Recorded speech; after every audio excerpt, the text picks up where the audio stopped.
A simple yes or no question. Are the Colorado Avalanche the best team in the NHL? Avs lose to the Vegas Golden Knights 5-1. Oh my goodness gracious! Wasn't in time! Score! Justice is served! Look, if you only watched the last 3 games, I think your answer would probably be no. If you watched round 1, it might be yes. If you look at the President's Trophy results, it's probably yes. But here's the thing about this question. It doesn't matter what I say. It doesn't matter what you say. It doesn't matter what anybody says. It doesn't matter what the Colorado Avalanche say. It matters what the Colorado Avalanche do. And obviously, in this game, their performance was not that of the best team in the league. There is no doubt in the stretch of this one game, and of the last 3 games, honestly. There were brighter moments than I think a lot of people are giving them credit for, but they were clearly outplayed. With that being said, the series is not over. It is tied 2-2. There are 3 games at most left in this series, and it is absolutely possible for the Avs to play not just better, but good enough to win this series in the last 3. For me, this is kind of like a clean slate, a reset button, a start over. Because if they don't start over and they continue to play like this, then they're going to lose. It's that simple. I don't think this Avalanche loss was particularly interesting. They were the worst team, and it showed. We'll go through it, break everything down. It starts quite well with an early goal for Colorado. Shout out to NBCSN for only putting the game picture-in-picture half screen so no one could actually see what was going on. Good to know that they're still treating the NHL poorly on their way out. So early on, we get it in full screen. Sam Girard fires a puck up the ice. A bad breakout pass, but it works out as it just kind of floats through and the Avs are able to dump it in, and Burakovsky is there to collect. He's able to get it back out to JT Compher, who just throws it on net. This is a pretty routine play, a good play, but it should be an easy save for Fleury. He thinks he collects it up in his glove here, eventually tries to drop down to the ice to seal it, but he never really has it. So it comes loose off of a poke from Brandon Saad, and you can see Saad is already flipping it into a wide open net. A bit messy. Fleury still looking pretty shaky in this series when the Avs actually get offense. So the Avs basically get the dream start to a game that they're looking to respond to a bad Game 3. And then it quickly comes apart. The first 10 minutes was the Avs scoring, and then the Avs playing pretty like garbage. Vegas dominated the rest of those 10 minutes, and then you get the gigantic, massive, honestly more than one person involved in many different ways mistake, and this is just ugly. Vegas is flipping a puck in high. It comes right down to Patrick Nemeth, who gloves it and turns around and creates space for himself. He is completely safe here. He can do whatever he wants with this puck, has a ton of options, opts to go around his net, and sees that Marchessault is coming around. With Marchessault coming around, any of these 3 players is a perfectly valid option to pass the puck to. If he's fast, he could even rim it in front of Marchessault and get it out that direction. Instead, he decides to pull up, turn around, and no-look slip this puck up through the center-ish of the ice. It's not even really the center. He turns and passes it directly to Riley Smith. I mean, this is something that they teach you not to do in Pee Wee. You have to use your eyes, you have to be aware of your teammates are, and if you're not 100% sure, throw it to a safe area. Don't pass it directly to the other freaking team.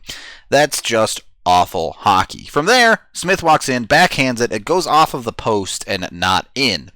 However, because this is a gigantic mess, Nemeth YOLO'd back, dove, took himself entirely out of the play, and Philip Grubauer, as it goes in behind him, thinks it's already in the net, so he just stops playing. And while there's still a live puck, despite Vegas celebrating thinking it's in, it has not gone in yet. You have a bunch of Avs giving up on the play, and Graves initially makes the first save. He gets his stick on it. This is still a live puck. The Avs start to scramble a little bit. They get a puck to the corner.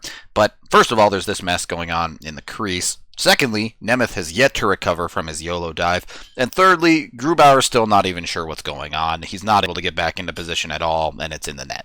Look, I've talked about Patrick Nemeth a lot on previous podcasts. You can check those out on the YouTube channel that you're watching this from. So I'll keep it simple in this video. If the Avs continue to ice Patrick Nemeth, they are not icing the team that they are capable of. They are actively icing a worse team than they could be.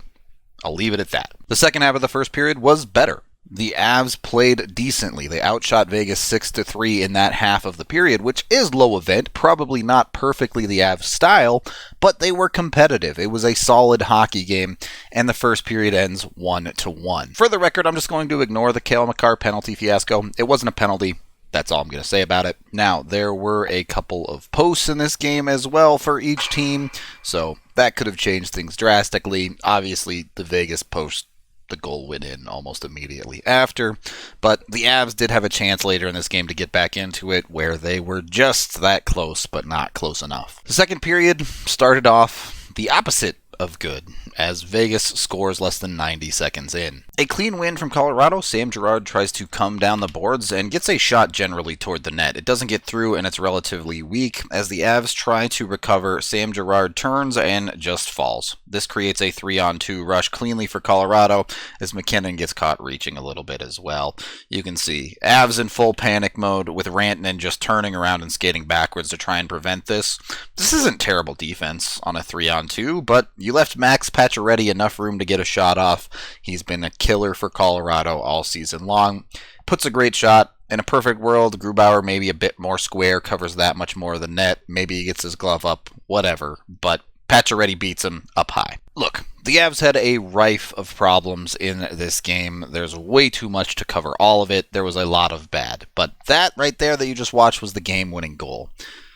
What happened? Vegas' best offensive players showed up and made a play happen. The Avs' best offensive players didn't. The top line, 0 points tonight. Cale Makar, 0 points tonight. And yes, some of that is a little bit of luck, a little bit of opportunity, blah, blah, blah, blah, blah.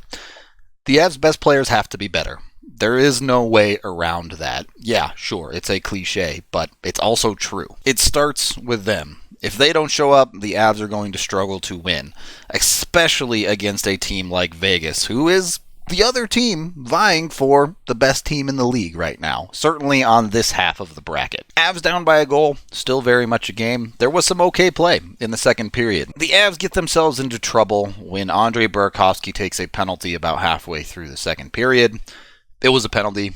I'm not going to argue against it. I was questionable of it at first when I saw the replay of it. It was pretty blatant. Dumb penalty, shouldn't have took it, and the Avs pay the price for it. The end of a power play for Vegas. The Avs have been hemmed in their own zone for far too long because they're unable to get a clear. It's worked out high to Pietrangelo, and you get a little bit of a... I don't even know if it's that much of a cross-up from the Avs forwards. Belmar slowly comes out while Donskoy tries to tuck in behind to cover the central passing lane that Belmar is kind of already covering.